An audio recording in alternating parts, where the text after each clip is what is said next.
ಏನು ಶಿಡ್ಲಘಟ್ಟ ಪೌರಾಯುಕ್ತೆ ಅಮೃತ ಗೌಡಗೆ ಏನು ಕಾಂಗ್ರೆಸ್ ಮುಖಂಡ ರಾಜೀವ್ ಗೌಡ ಏನು ನಡೆಸಿರ್ತಕ್ಕಂಥ ದರ್ಪ ಮತ್ತು ದೌರ್ಜನ್ಯ ಮತ್ತು ಏನು ಪ್ರಾಣ ಬೆದರಿಕೆ ರೀತಿಯಲ್ಲಿ ಪ್ರಕರಣಗಳನ್ನ ಸಂಬಂಧಪಟ್ಟಂತೆ ಈಗಾಗಲೇ ಶಿಡ್ಲಘಟ್ಟ ನಗರ ಠಾಣೆಯಲ್ಲಿ ಎಫ್ಐಆರ್ ಕೂಡ ದಾಖಲಾಗಿರ್ತಕ್ಕಂಥದ್ದು.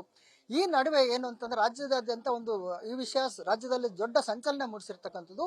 ಏನು ಇವತ್ತು ಶಿಡ್ಲಘಟ್ಟ ನಗರದಲ್ಲಿ ಕೂಡ ಈಗ ಒಂದು ದೊಡ್ಡ ಸಂಚಲನ ಮೂಡಿಸೋದು. ಯಾಕಂತಂದ್ರೆ ಏನು ಚಿಕ್ಕಬಳ್ಳಾಪುರದ ಜಿಲ್ಲೆ ಶಿಡ್ಲಘಟ್ಟ ವಿಧಾನಸಭಾ ಕ್ಷೇತ್ರದ ಏನು ಮಾಜಿ ಸಚಿವ ವಿ ಮುನಿಯಪ್ಪ ಅವರ ಮನೆಯಲ್ಲಿ ಕೂಡ ಈಗ ಕಾಂಗ್ರೆಸ್ ಮುಖಂಡರು ಸಭೆಯನ್ನು ನಡೆಸಿ ಆ ಒಂದು ಏನೊಂದು ಈ ಸಂದರ್ಭ ರಾಜೀವ್ ಗೌಡ ಆಗಿರ್ತಕ್ಕಂಥ ಮೇಲೆ ಆಗಿರ್ತಕ್ಕಂಥ ಒಂದು ಬೆಳವಣಿಗೆಗಳಿಗೆ ಸಂಬಂಧಪಟ್ಟಂತೆ ಸಭೆಯನ್ನು ಕೂಡ ನಡೆಸಿ ಅವರಿಗೆ ಕಾರ್ಯರೂಪ ಆಗಿರ್ತಕ್ಕಂಥದ್ದು. ಈ ಸ್ವತಃ ಏನು ಕಾಂಗ್ರೆಸ್ ಮುಖಂಡ ಅಂತ ಪುಟ್ಟು ಅಂಜನಪ್ಪ ನಮ್ಮ ಜೊತೆಗಿದ್ದಾರೆ. ಅವ್ರೇನು ಹೇಳ್ತಾ ಕೇಳ್ಕೊಂಬರೋಣ. ಸರ್, ಈಗ ಏನು ರಾಜೀವ್ ಗೌಡ ವರ್ತನೆ ಏನ್ ಹೇಳ್ತೀರಾ ಮೊದಲನೇದಾಗಿ?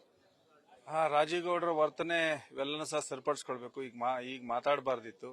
ಆಕೆ ಮಹಿಳಾ ಅಧಿಕಾರಿಗೆ ಕ್ಷಮೆಯನ್ನ ಯಾಚನೆ ಮಾಡ್ಬೇಕು. ಅವರು ಈ ತರದ ಬೆಳವಣಿಗೆಗಳು ಭವಿಷ್ಯದಲ್ಲೂ ಸಹ ಮರುಕಳಿಸದೇ ಇರೋ ರೀತಿ ಅವರ ನಡತೆ ಗುಣನ ಸರಿಪಡಿಸ್ಕೊಂಡು ಹೋದ್ರೆ ರಾಜಕೀಯವಾಗಿ ಸಲ್ಲೋದಕ್ಕೆ ದಾರಿ ಇರ್ತದೆ. ಆ ನಿಟ್ಟಿನಲ್ಲಿ ಅವ್ರು ಸರಿಪಡಿಸ್ಕೊಳ್ತಾರೆ. ಈಗಾಗಲೇ ಅವರು ಸಹ ಒಂದು ಕ್ಷಮಾಪಣೆನ ಕೇಳಿರೋಂಥದ್ದು ನಾವು ನೋಡಿರ್ತೀವಿ. ಸರ್, ಈಗ ರಾಜೀವ್ ಗೌಡ ಈಗ ಏನು ಪೌರಾಯುಕ್ತ ಮಹಿಳಾ ಅಧಿಕಾರಿಗೆ ಈ ರೀತಿ ನಡ್ಕೊಂಡಿರೋದಕ್ಕೆ ಎಷ್ಟು ಮಾತ್ರ ಸರಿ ಅಂತ? ಅವರು ಮಹಿಳಾ ಅಧಿಕಾರಿ, ಅದರಲ್ಲೂ ಒಂದು ಉನ್ನತ ಅಧಿಕಾರಿ, KS ಪಾಸ್ ಮಾಡ್ಕೊಂಡು ಬಂದಿರೋಂತ ಒಂದು ಪ್ರತಿಷ್ಠಿತ ಒಂದು ಸರ್ಕಾರದ ಒಂದು ಹುದ್ದೆ. ಅದನ್ನ ಅಲಂಕರಿಸಿರ್ತಾರೆ. ಅವರೊಬ್ಬ ಮಹಿಳೆ ಅನ್ನೋಂಥದ್ದನ್ನು ಸಹ ಅವ್ರು ಮೈ ಮರ್ತಿರೋದು ನಮ್ಮ ದೌರ್ಭಾಗ್ಯ. ಅದನ್ನ ಅವರು ಸರಿಯಾದ ರೀತಿಯಲ್ಲಿ ವರ್ತನೆ ಮಾಡಬೇಕಿತ್ತು. ಅದು ಆಗೋಗ್ಬಿಟ್ಟಿದೆ.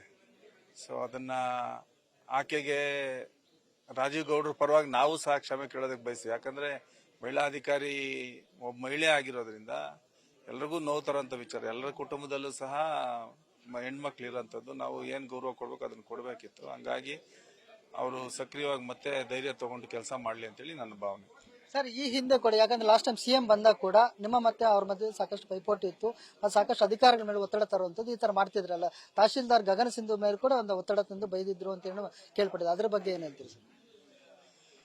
ಕಳೆದ CM DCM ಅವ್ರು ಬಂದಾಗ ಕಾರ್ಯಕ್ರಮ ನಡೆದಿತ್ತು. ಅದು ದೊಡ್ಡ ಮಟ್ಟದಲ್ಲಿ ಜನ ಸೇರಂತದ್ದು, ಒಂದು ದೊಡ್ಡ ಮಟ್ಟದ ಪಕ್ಷದ ಕಾರ್ಯಕ್ರಮನೂ ಸಹ ಆಗಿತ್ತು. ಸರ್ಕಾರದ ಕಾರ್ಯಕ್ರಮ ಆಗಿದ್ದರಿಂದ ಒಂದು ದೊಡ್ಡ ಮಟ್ಟದಲ್ಲಿ ಪ್ರಚಾರ ಸಹ ರಾಜೀವ್ ಗೌಡರು ಬ್ಯಾನರ್ ಕಟ್ಟಂತದ್ದು ಮತ್ತೆ ಜನ ಸೇರಿಸಂತ ಪ್ರಯತ್ನ ಅವರು ಮಾಡಿದ್ರು, ನಾವು ಮಾಡಿದ್ವಿ. ಆದ್ರೆ ಅವರು ಬೇರೆ ಅಧಿಕಾರಿಗಳ ಜೊತೆ ಯಾವ ರೀತಿ ವರ್ತನೆ ಮಾಡಿದಂತೇಳಿ ನನಗೇನು ಮಾಹಿತಿ ಇಲ್ಲ.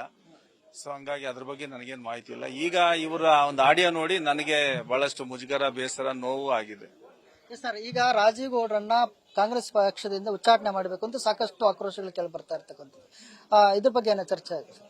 ನೋಡಿ, ನಮ್ಮ ಸಂಸ್ಕೃತಿ ಮೇಲಾಗಿ ಈ ದ್ವೇಷ ಭಾಷಣ ಮಾಡೋಂಥದ್ದು, ಎಲ್ಲೋ ಒಂದು ಕಡೆ ಪ್ರಚೋದನೆ ಮಾಡೋಂಥದ್ದು ನಮ್ಮ ನಡವಳಿಕೆಗಳಲ್ಲ. ಅದು ಕಾಂಗ್ರೆಸ್ ಪಕ್ಷದ ಸಂಸ್ಕೃತಿನೂ ಅಲ್ಲ.